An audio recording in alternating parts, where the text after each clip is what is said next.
The cafe was warm, glowing softly under crystal chandeliers, the kind of place where time seemed to slow down. Outside, snow fell gently on the quiet street, covering the city in white. Inside, everything smelled like fresh coffee, cinnamon, and money. At a small round table near the window sat Alexander Reed, CEO of one of the largest tech companies in Europe. His suit was perfectly tailored. His watch cost more than most people earned in a year.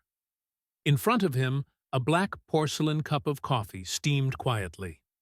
Alexander was alone. He often was. Despite his wealth, his influence, and his reputation, moments like this were rare pauses in a life filled with meetings, numbers, and expectations. He stared into the coffee, not really seeing it, lost in thoughts he didn't allow himself to have too often. That was when Emma stepped inside. She hesitated at the door, her boots leaving small marks on the polished floor.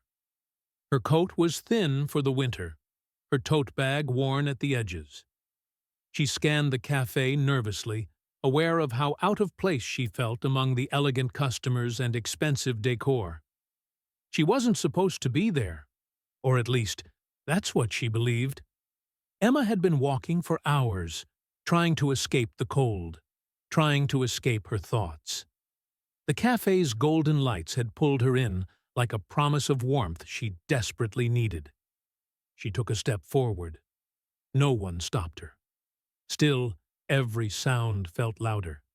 The clink of cups, soft laughter, the murmur of conversations she didn't belong to.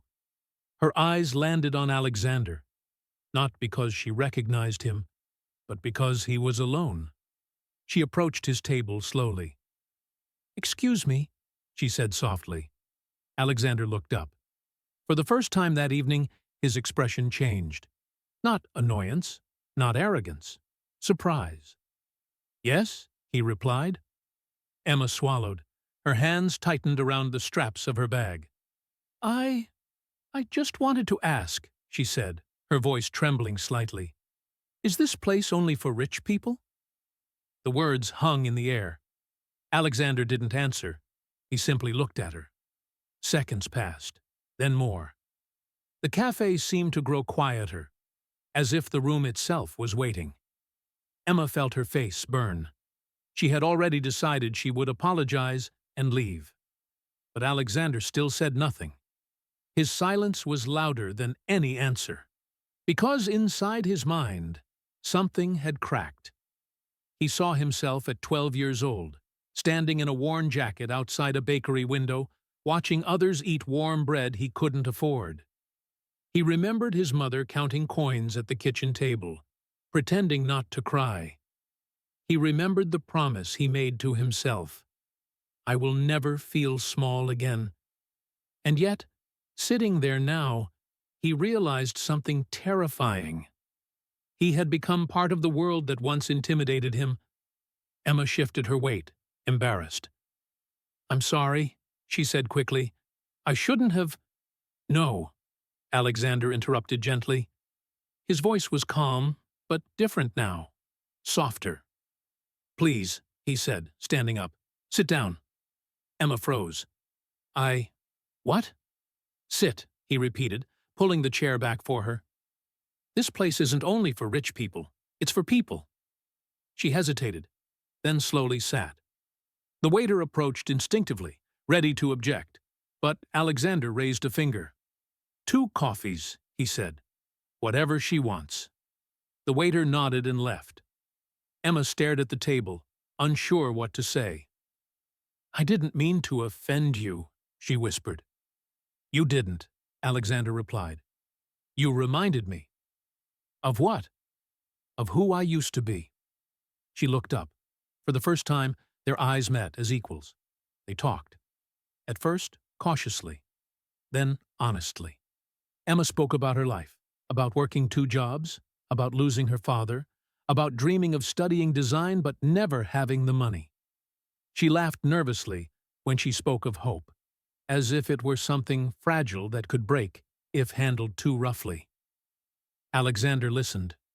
really listened. Not like a CEO listening to a pitch, like a human being listening to another. He spoke, too, about success, about loneliness, about how achievement sometimes felt emptier than failure. "I have everything," he admitted quietly, "and yet I forgot how to see people." Emma smiled sadly. "Most people do," she said. The coffees arrived. Steam rose between them like a bridge. Around them, the cafe returned to its rhythm, unaware that something profound was happening at that small table. When Emma finished her drink, she stood. "Thank you," she said, "for answering me." Alexander shook his head. "No," he replied. "Thank you for asking." She turned to leave. "Emma," he said suddenly. She paused. "Tomorrow," he continued, "my company is funding a new scholarship program. Creative fields. No experience required. Just talent and determination." Her eyes widened. "Why are you telling me this?" "Because tonight," he said, "someone reminded me what silence costs." She nodded slowly, tears threatening to fall, and then she left. Alexander remained seated, staring at the empty chair across from him. The cafe lights reflected in the window. Outside, snow continued to fall. For the first time in years, his coffee had gone cold. And for the first time in years, he felt warm. Because sometimes, the most powerful answer isn't spoken. Sometimes. The CEO's silence was louder than any answer. Part 2. Alexander didn't leave the cafe right away. He sat there long after Emma disappeared into the snowy street, his untouched coffee growing colder by the minute. Around him, laughter echoed, cutlery clinked, life went on. But something inside him had shifted. That night, back in his penthouse overlooking the city, Alexander stood by the window, staring at the lights below. For years, this view had symbolized success, control, arrival. Tonight, it felt distant. He replayed Emma's question again and again. "Is this place only for rich people?" It wasn't an accusation. It wasn't bitterness. It was uncertainty, and that scared him more than anger ever could. The next morning, Alexander did something no one at his company expected. He canceled meetings, all of them. His assistant hesitated. "Sir, the board—" "They can wait," he replied. "People waited for me my whole life. It's my turn." He walked out of the building alone, without security, without a driver. He walked through streets he hadn't visited in years, areas his car windows usually passed too fast for him to see. He noticed things he had forgotten how to notice. A woman selling flowers with numb hands. A young man sleeping on a bench, wrapped in cardboard. A cafe much smaller than the one from the night before, filled with workers drinking cheap coffee before long shifts. And for the first time, Alexander felt ashamed of how invisible these lives had become to him. Meanwhile, Emma sat in her small apartment, staring at her laptop screen. The scholarship application page was open. She hadn't told anyone about the cafe. Not her co-workers, not her friends. It felt unreal, like a dream she was afraid to speak out loud. "Why me?" she thought. Her finger hovered over the keyboard. Then she remembered his silence. Not empty. Heavy. Honest. She started typing. Days passed. Then weeks. Alexander returned to his routine. But something was different. He began asking questions that made executives uncomfortable. Who does this help? Who are we excluding? Why do we assume access is earned only by money? Some board members smiled politely. Others frowned. One finally said, "With all due respect, this isn't why you built this company." Alexander leaned forward. "No," he said. "It's why I forgot why I built it." The scholarship program launched quietly. No press, no marketing. Thousands applied. One name stood out: Emma Carter. He recognized it immediately. When the acceptance email was sent, Alexander insisted on writing the final line himself: "You belong wherever you choose to sit." Emma read the message 3 times before it sank in. She cried, not because she was saved, but because someone had seen her. Months later, the cafe prepared for Christmas again.